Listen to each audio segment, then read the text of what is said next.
Orbital Gardens, this is Mission Control. We are confirming acquisition of your signal.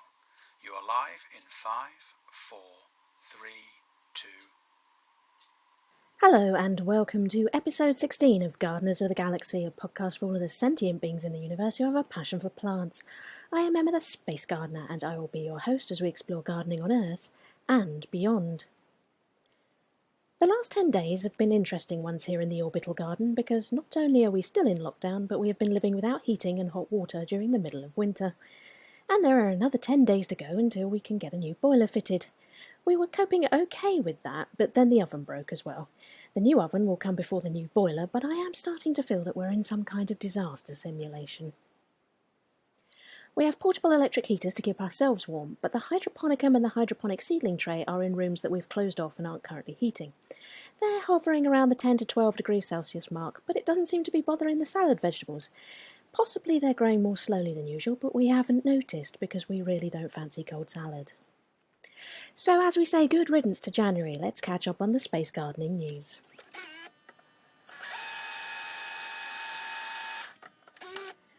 As I mentioned in episode 14, the ISS crew started a new gardening experiment at the beginning of January. This is part of the ongoing VEG-03 investigations, and VEG-03I is studying 5 leafy crops, while VEG-03J is testing seed film technology for space use. NASA astronaut Mike Hopkins was tending the space garden when he realised that the wasabi mustards were growing fine, but some of the lettuces weren't. 2 plant pillars containing outrageous red romaine lettuce and dragoon lettuce seeds were well behind the other plants and would not catch up by harvest time. So Mike did what an earth gardener would do. He transplanted healthy surplus seedlings to replace the ailing ones. Transplanting seedlings is a delicate job on Earth, and NASA had never before attempted it in space. Mike transplanted red Russian kale and extra dwarf pak choi, and the seedlings survived and grew along with their siblings.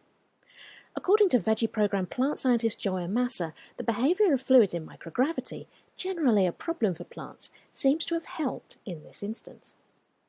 Matt Romaine is a NASA space crop production project scientist and VEG-03I science lead. Seeing the inevitable root damage on the transplanted seedlings, he and Joya were doubtful they would survive. According to Matt, this little accidental transplant success will be pretty important and will open up a lot of areas for future development. The ability to transplant crops in space creates flexibility and adds resilience and redundancy when things don't go to plan. With growing space at a premium, transplanting will allow space gardeners to maximise available capacity and help ensure food security. And Mike Hopkins harvested the VEG-03I experiment on the 2nd of February, giving the ISS crew a taste of freshly picked pak choi, wasabi mustard, kale and red romaine lettuce.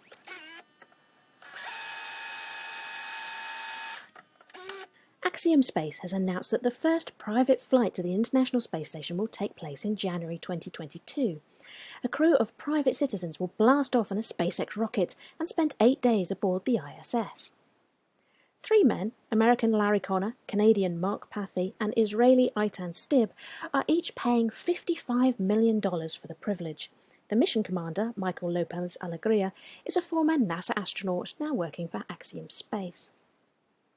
According to Mike Suffredini, Axiom's chief executive and president, each of the men will perform educational outreach and scientific experiments during their trip.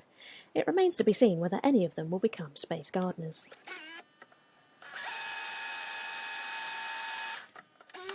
And SpaceX has just announced that they are planning on launching the first all-commercial astronaut mission to orbit towards the end of 2021.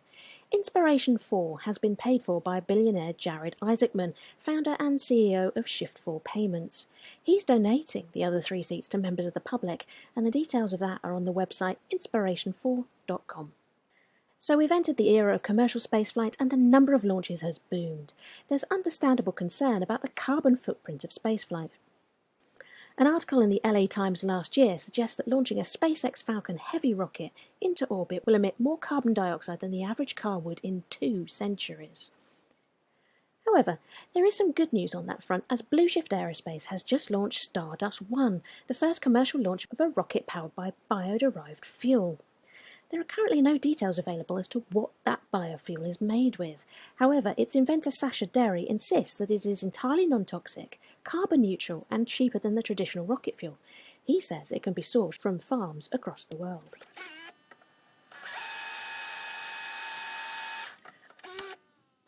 the things I am fascinated by is the Biosphere 2 project. Biosphere 2 was an enclosed ecosystem built in the Arizona desert to demonstrate a viable closed-loop system.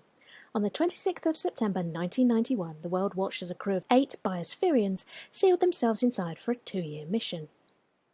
Biosphere 2 included 7 different miniature biomes: a rainforest, an ocean with a coral reef, mangrove wetlands, savanna, a fog desert, an agricultural area, and the human habitat. The plan was that they would eat only food grown inside, recycling all of their air and water through the various biomes and technical systems. As you can imagine, the crew ran into problems. They couldn't grow enough food and subsisted on a highly nutritious but low-calorie diet while conducting very manual labour. Oxygen levels dropped dangerously and supplemental oxygen had to be pumped into the structure. The crew divided into 2 factions, and the press attacked the project as junk science. A second experiment started in June 1994, but ended abruptly when the management company dissolved. The facility was then run by Columbia University for a few years, until the University of Arizona took over in 2007. Biosphere 2 was undoubtedly ahead of its time. Although it ran into problems, it was a tremendous learning experience and an amazing endeavour, so I am pleased to see that this legacy is being built on. A new space analogue for the Moon and Mars, called SAM2, is under construction at the Biosphere 2 site. Led by Kai Statz and John Adams, the project boasts an international team of specialists, experts from the University of Arizona, and support from NASA, the National Geographic Society, and commercial partners. SAM2 will validate the systems and technology that will one day allow for colonies on the Moon, Mars, and beyond. SAM2 will be a hermetically sealed research station with controlled temperature, humidity, and carbon dioxide levels. It will include an airlock and crew quarters, and the crew will be provided with pressure suits for EVAs in a half-an-acre Mars yard. The Environmental Control and Life Support System, ECLSS, will support a team of 4, and there will be delayed Wi-Fi data delivery, remote monitoring, and a mission control centre. And there will be a greenhouse, simulated regolith grow beds filled with crushed basalt, and hydroponics. SAM2 will be used for the same kind of habitation studies we see running in other analogues around the world, but given its Biosphere 2 heritage, it is likely to have more of a focus on biology, plant physiology, soil ecology, and regolith chemistry, which is a very exciting development.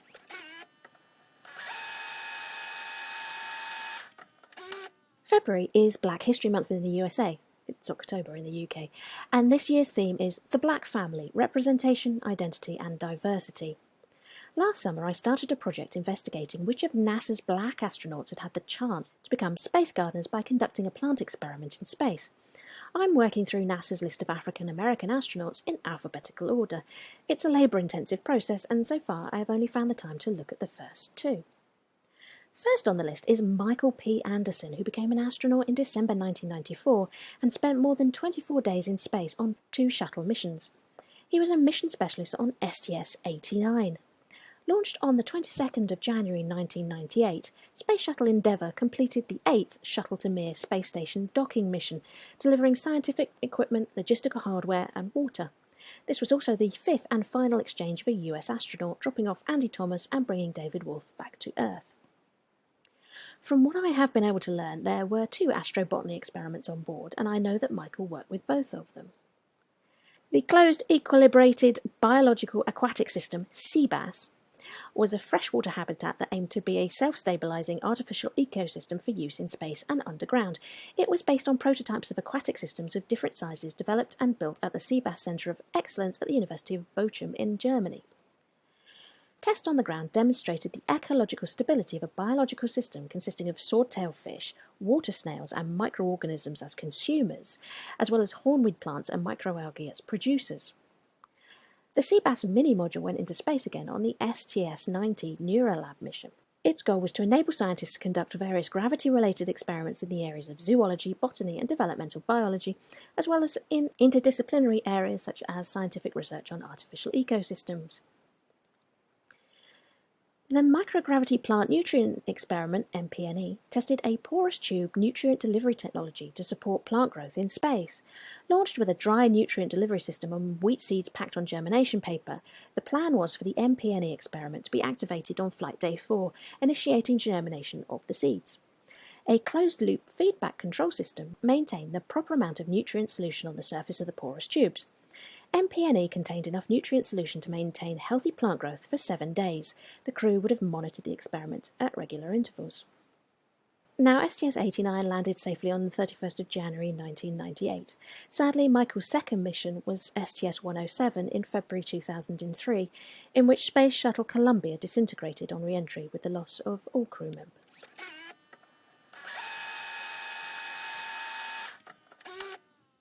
That's it for this episode. You'll find the show notes on my website, theunconventionalgardener.com, which is also home to a virtual tip jar for those of you who would like to support the show. If you want to become a regular supporter, you can sign up via patreon.com/Gardeners of the Galaxy to access extended episodes and bonus content. And a big Gardeners of the Galaxy thank you to Ben Greaves, who has done just that. You can find me on Twitter and Instagram at Orbital Gardens. Gardeners of the Galaxy has its own Facebook page, and if you enjoy chatting about space plants, you can join in the discussions on my new Discord server, which is called the Space Greenhouse. Thanks for listening. Goodbye. Orbital Gardens is mission control, confirming termination of signal. We've had a message from Mark Watney. Next time someone's near the rover, can they please check under the seat? He thinks he's left his house keys there. Mission control out.